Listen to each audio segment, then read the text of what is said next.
Now to Sarah in Doha.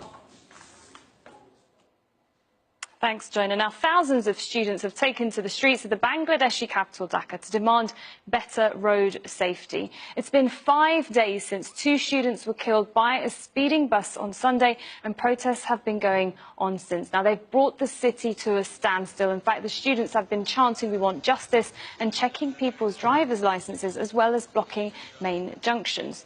And social media has been at the forefront of mobilizing this mass protest. Incredibly, there are large groups of 15 and 16-year-old boys and girls who have been checking car registrations, driver's licenses, and controlling traffic flow. They've got a number of ministers and police officers who were violating traffic laws. They had to stop and apologize to the students. All of this was captured on video and shared widely on social media.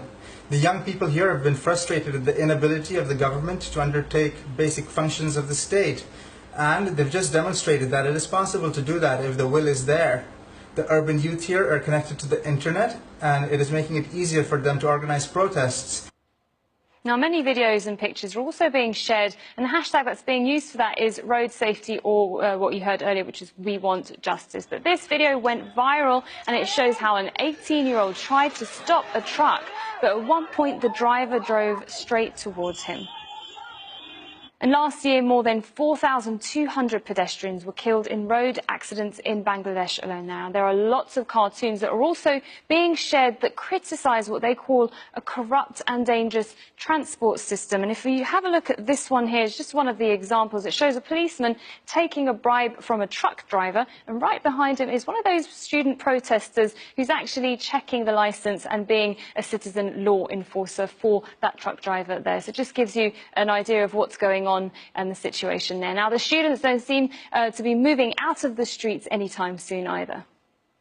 Several members of Chhatra League, and they, with the help of Dhaka police in Mirpur, they started to beat those students. They started beating those students. They started to fire rubber bullets towards them, and luckily no one was killed, but several were injured. And now the city is really tense, and the situation of Dhaka city is not that good. So I think in several days the situation will get even worse. Now, if there's any of these stories that resonate with you, you can get in touch with us with the hashtag AJ Newsgrid.